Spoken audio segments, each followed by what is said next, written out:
This is the K-Pop Cast. I'm your host, Stephanie, and in this episode, we're diving into GIRLSET's comeback chat and what's going on with Saint Satine and Lexie's departure, along with hit replays from Loco and BTS. Today, I'm joined by a very special guest, Tashi, aka K-Pop Kinfolk, who is here to lend her insights to the discussion. Welcome, Tashi. Hi, everyone. I'm Tashi, also known as Tashi the Creatress. I am the co-founder of K-Pop Demon Hunters fandom, as well as K-Pop Kinfolk on Instagram. K-Pop Kinfolk is a community online where we celebrate K-pop, anime, and all nerd fandoms that create spaces for Black. I'm a storyteller and a media analyst, and I'm super fascinated by how music, media, and story shapes our identity and the communities that we build. So I'm excited to be here and lend some insight to the conversation. Yes, we're so excited to have you. And now for hit replays.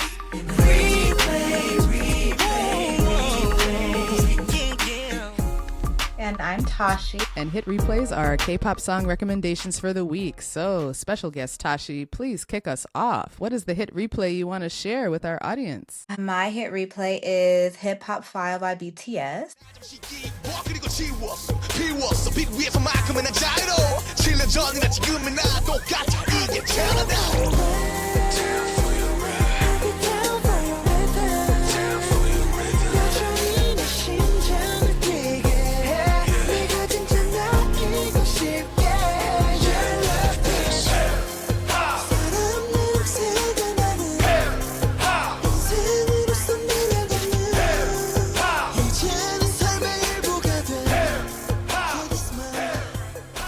BTS is a very big global K-pop group that just performed at the FIFA halftime show for the FIFA finals. And this is actually a song from their first full-length album. And I think it's a great hit replay because a lot of fans get kind of sucked into the K-pop vortex and they never leave. And I think it's important to also listen to the influences from your favorite K-pop groups. And BTS did us the great favor of creating an entire song with all of their influences in it. So it's a great listen.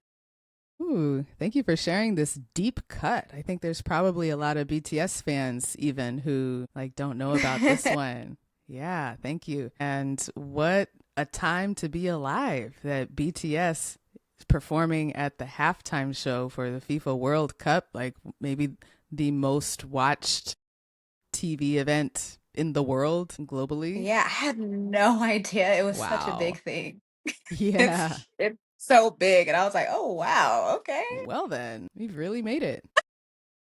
You know, I really wish they would have played something like they would have performed Hip Hop Phile or something like that, but you can't win them all. They performed That's true. Dynamite. I'm not surprised. No, it's a global stage. They gotta play the global hits. I guess. It's part of the business. Yep. So that same kind of tension is gonna flow into our later conversation, I'm sure. So thank you for showcasing BTS. And my hit replay is from a Korean hip hop artist named Loco, and it is a demo he just released called You or TT.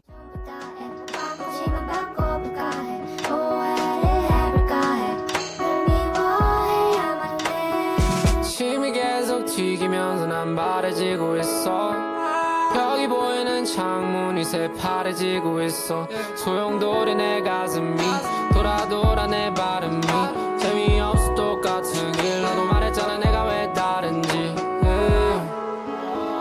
어디까지 갈 건지 난 모르지만 어디까지 갈 건지 Yeah.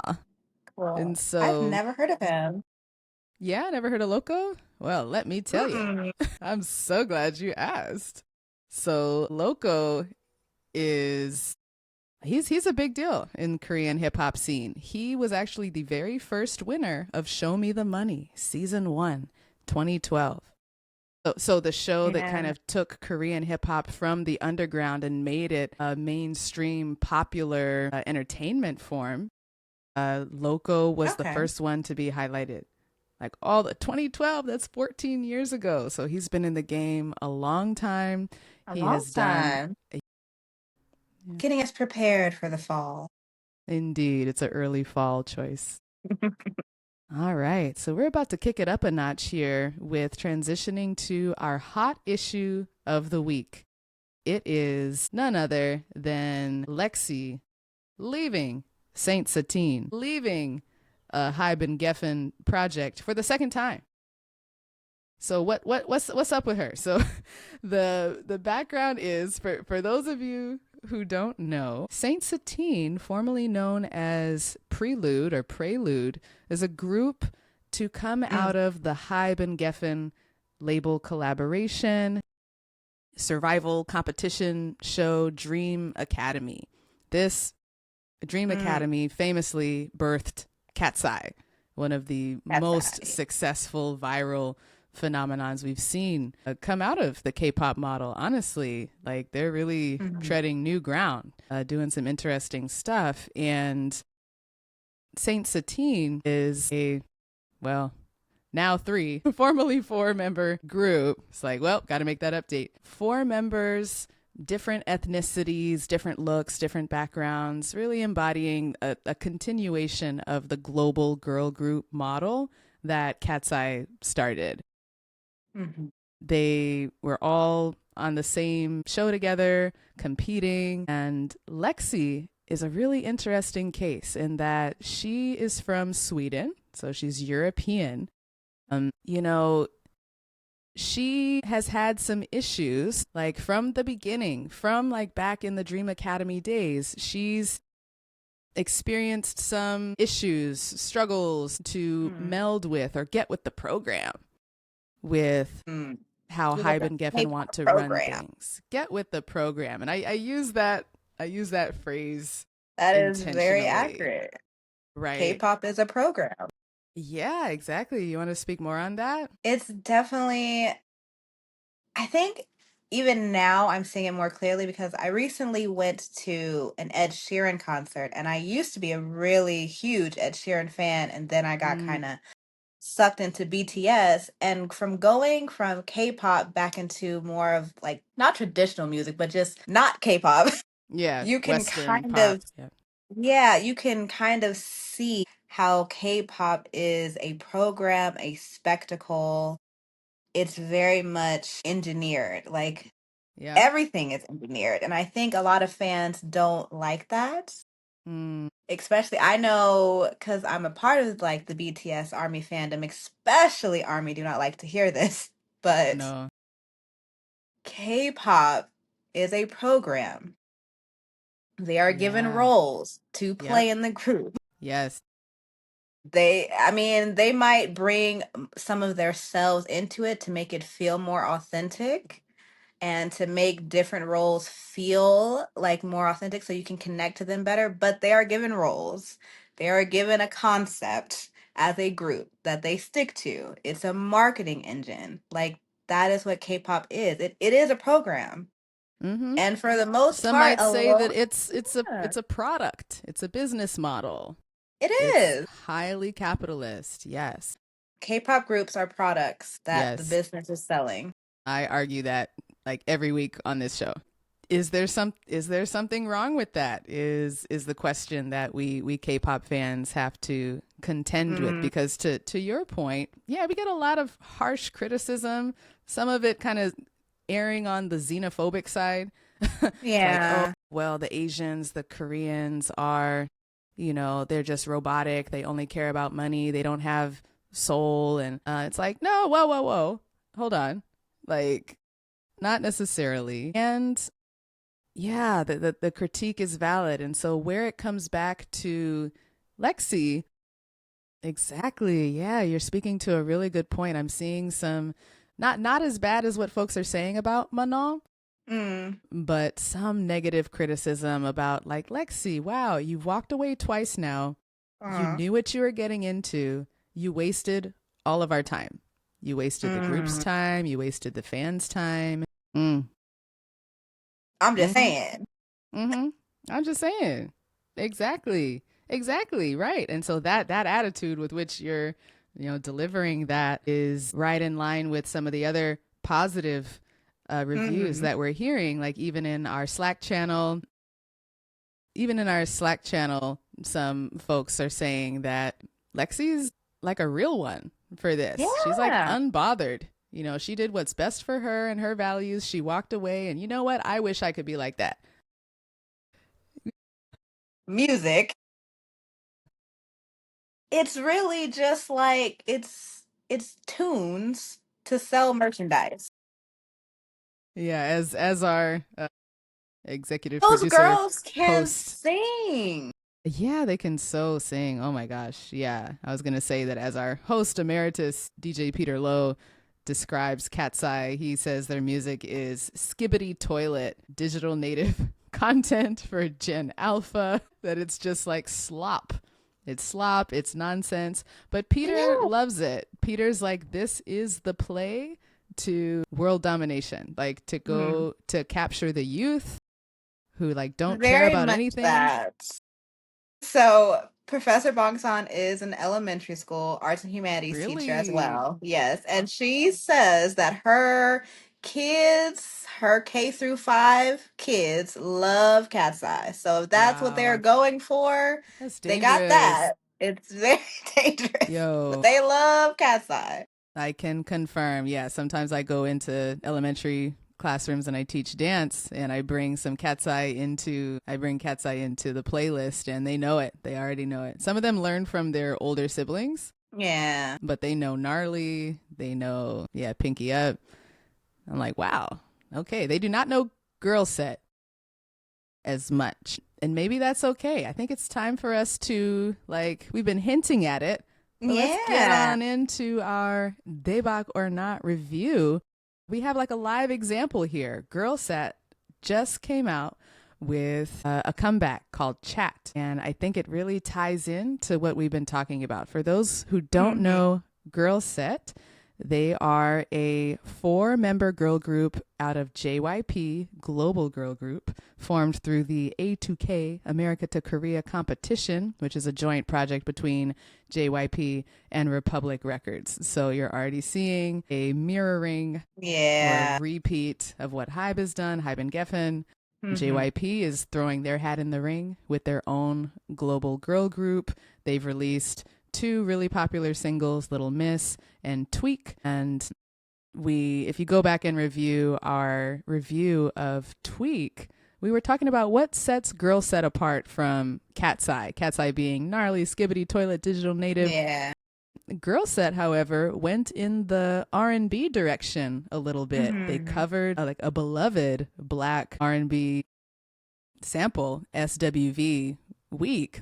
They made a real cover, and they made a whole comeback called Tweak out of Week, paying respect to the original Black girl groups that pioneered their sound.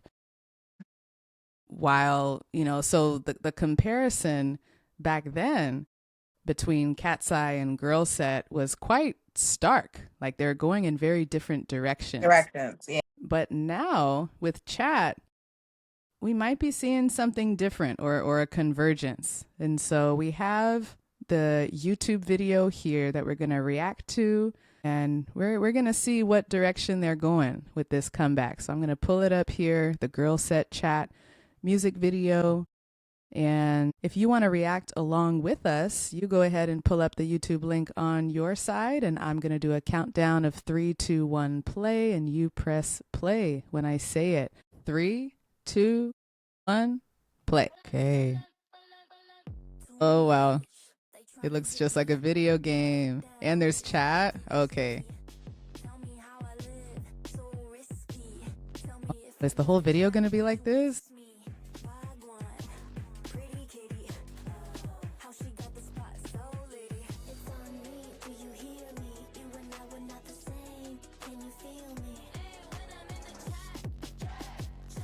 Snap.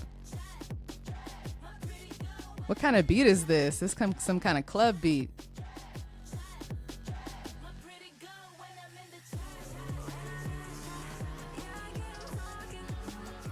Why do I feel like the original demo is talking about being in the trap? I just have a feeling.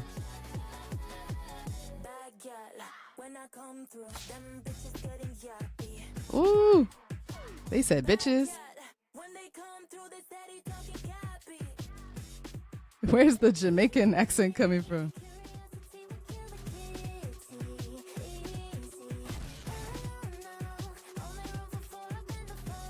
Yeah.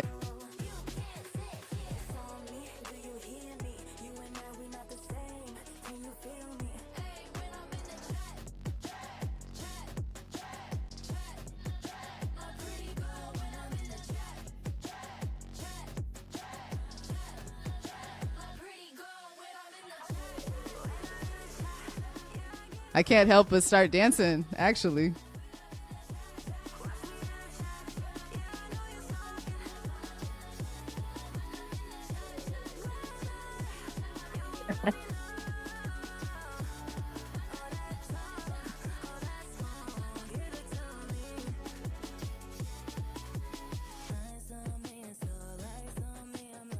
I am so used to songs being super short. I thought it was going to be over at that point. 3 minutes is long now.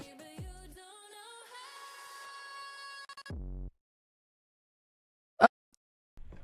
Wait a minute. You guys can see me, right? Like, we're back. Oh my gosh, they fooled me good. Watching the chat music video. Very cool concept. Yo.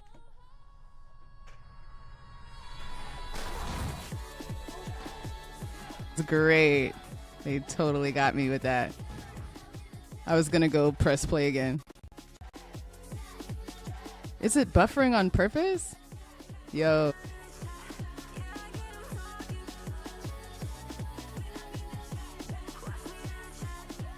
Yes, that is the move for this. Just like really fast hip circles. That is the move.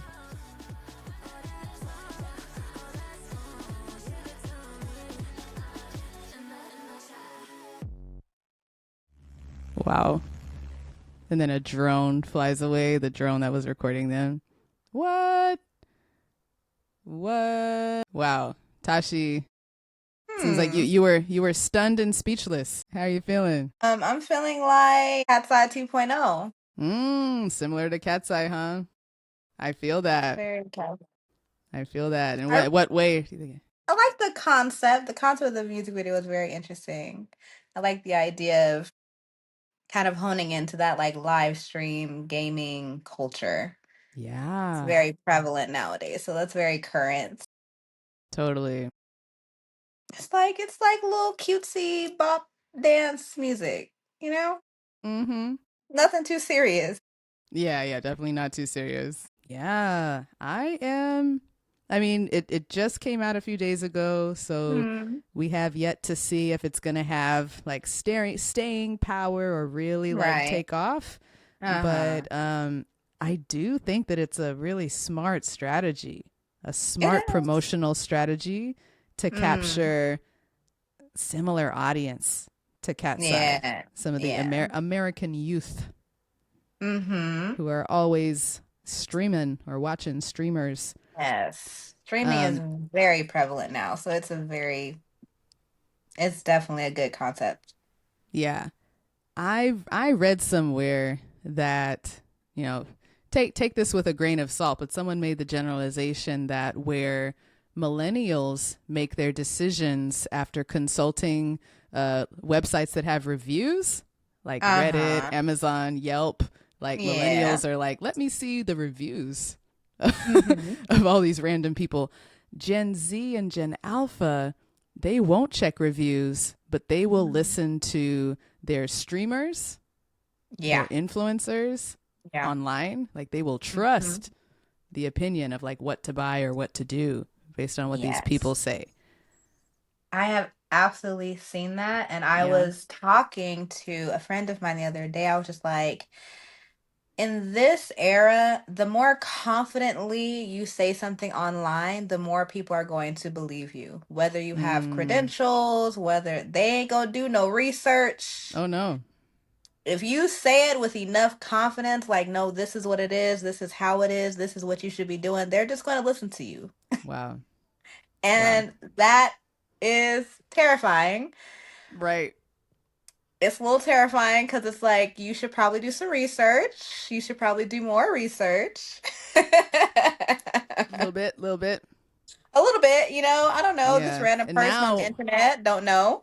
and we're in the age of like ChatGPT, right? And Mm-hmm. so people are they're going back and forth from watching streamers to asking questions to, and they say chat. They say chat. So it's Mm-hmm. the same thing now. Asking Yeah. ChatGPT, your personalized, tailored, like yes man Mm-hmm. kind of Mm-hmm. person Mm-hmm. who will just give you false information with no accountability, Mm-hmm. and then being on live stream and talking to the chat. So that's our cynical perspective. And I gotta hand it to GIRLSET and JYP for being on the pulse of like That is true. what the people want, what the youth want in Mm-hmm. particular. And it's not just the design of the music video visually.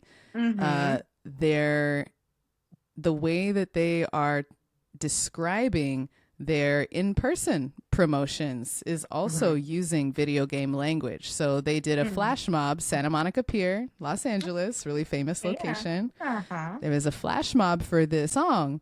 And the title of the video on YouTube is NPCs Gathered for GIRLSET in the Chat. Like instead of a behind the scenes or making of or flash mob, it's like those terms are passe. Like we're going to be tongue in cheek and we're going to stay in character talking about Right. how you fans are NPCs. You're just like Mm-hmm. standing there with your phone like they did in the music video. NPC is Mm-hmm. not really a compliment. It It's means not. non-playable character. So you basically have no brains and no intentions. No And you're just personality. no personality. You're just wandering around zombie-like. So it's like, dang, that's something that KATSEYE does too, is they're kind of like talking down on their fans. And maybe they like it. Maybe the fans like that. Like, yeah, I'm an NPC. Or maybe they don't pay enough attention to actually understand what is going on, That because part. there's also that. You Yeah. kind of fall for the aesthetics. You fall for just, oh, I just like the beat. Oh, nothing has to be that serious. And it's like, True. nothing has to be that serious. There is a time, place, and room for just fun music. Fun music without substance. There's space Mm-hmm. for that. But Yeah. also, be critical of what you are consuming on a very regular basis, because that True. is going to impact your identity and how you move in the world.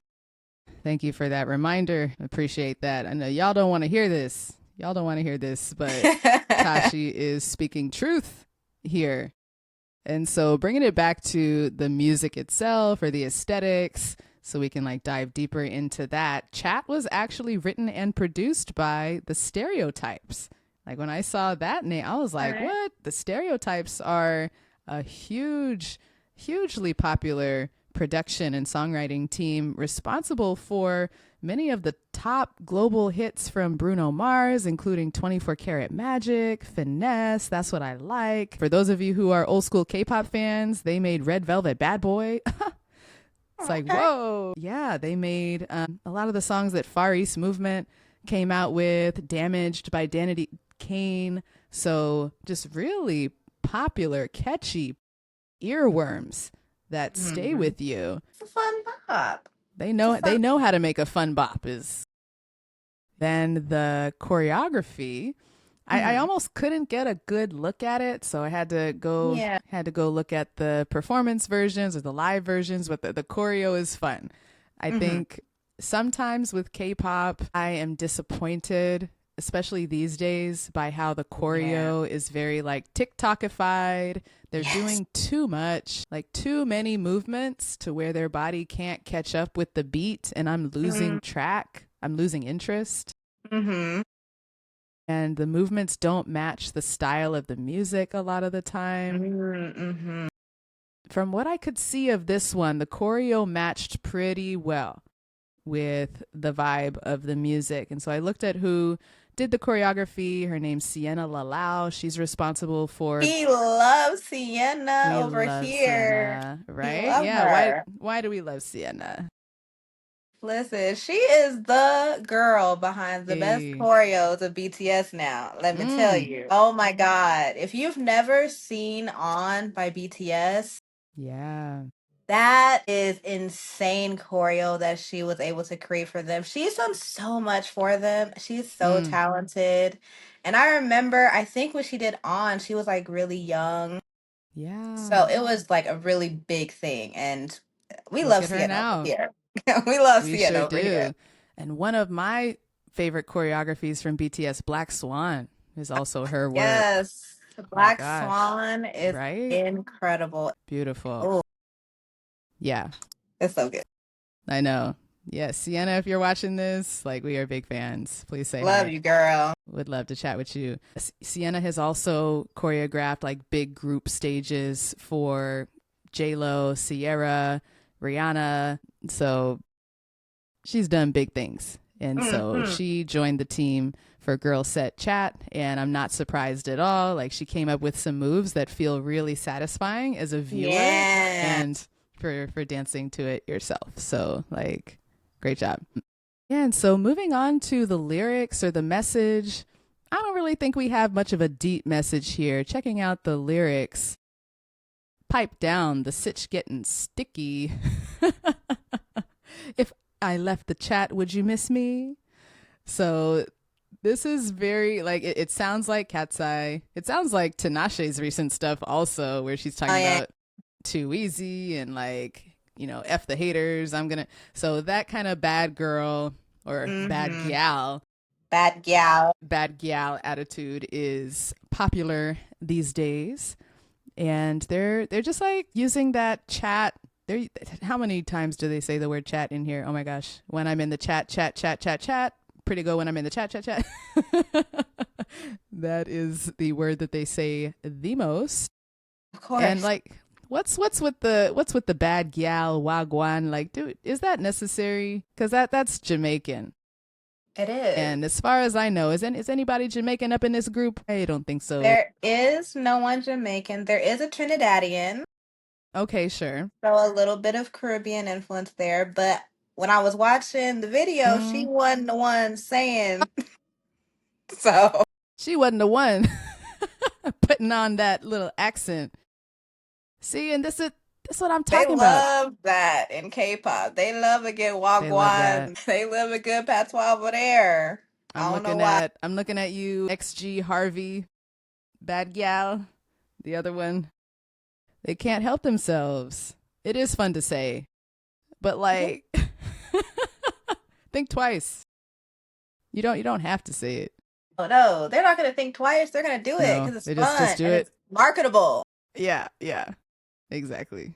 Okay. You know, some are saying that this is possibly a diss at KATSEYE. There's a line in here about there's only room for 4 on the stage. I'm like, ooh, KATSEYE does not have 4 members. KATSEYE has 5 or 5.5 or 6.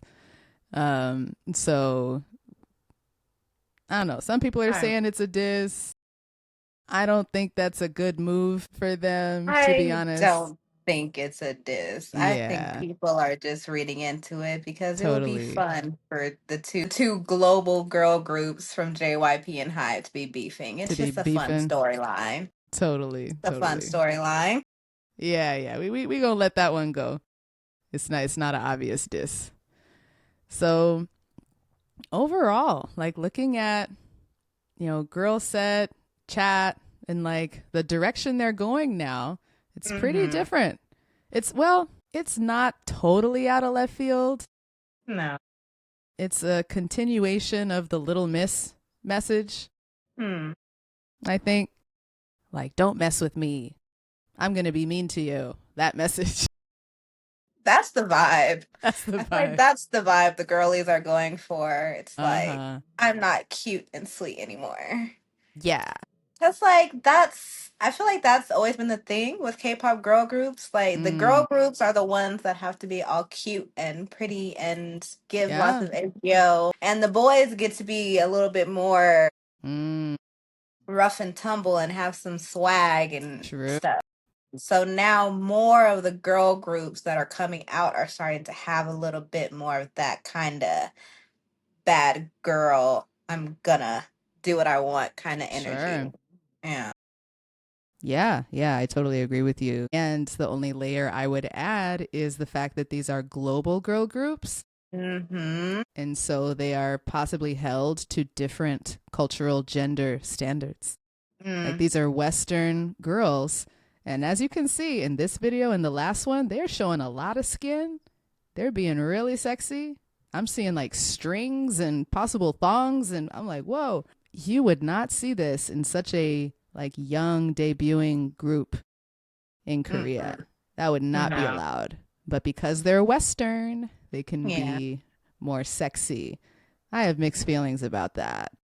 Like the West is where you go or where you find people who are more sexual. And I don't know. So I feel like that's two-sided. Well, in Yeah. one way, it is true. Like in Korea, I feel like when it comes to expression of sensuality, sexuality, it's very much so like tampered down. They're like, no, we don't do that. I remember watching a live of RM from BTS, and he was talking about how Arirang was supposed to be more sexual, Yeah. but they kind of walked it back.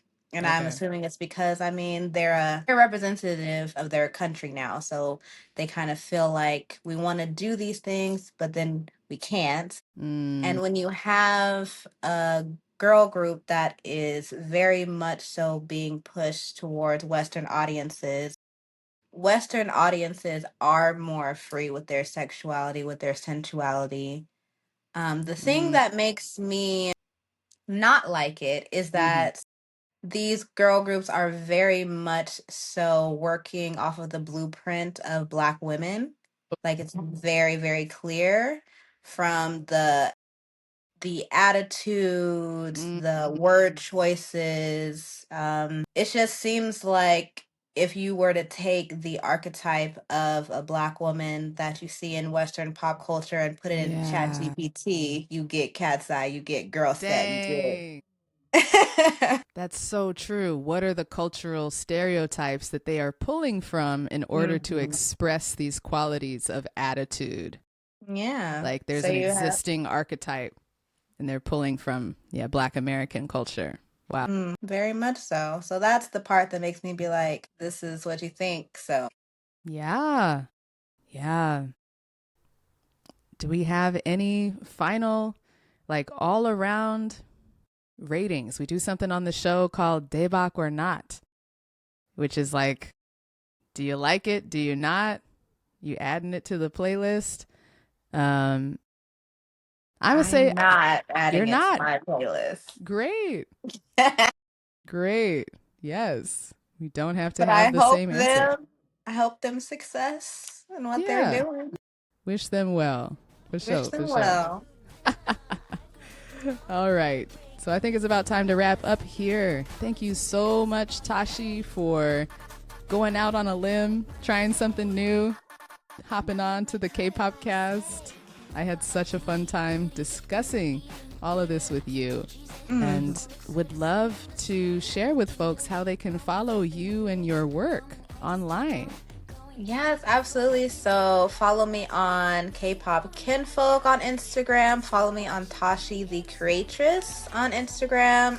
TASHITEECREATRESS. So on Tashi the Creatress is where I house most of my writing. So I write short stories. I'm in the process of writing film and television. I also do media analysis essays and articles on K-pop Kinfolk. I'm really building a community over there for Black fans to feel like they have a safe space to not only, fangirl out and geek out in a safe space, but also to have these honest conversations about what is wrong in their fandom spaces that they can feel. I'm also starting a series on K-pop Kinfolk called Fangirl Chit Chat, where we're going to be going live with Black creators, Black fans, to have them share their story about what they are a fan of, how their fandom has helped shape their identity, and what struggles they might have had so that their stories can be heard and not silenced. Nice. Okay, I'm gonna have to check that out. Thank you so much for sharing. And Yes, you can ma'am. Yeah, so you can find me on Instagram at Catchlight27. You can also follow the K-Pop Cast with that username on Instagram and TikTok. We're getting started with the TikTok, y'all. And Cool. I know. Again, as usual, you can find all of us in the K-Pop Cast Slack. And if you want to support the show, please consider donating to our Ko-fi. Big shout out to Lady Sensa and Benny from Kville for your contributions. All right, good night, everybody.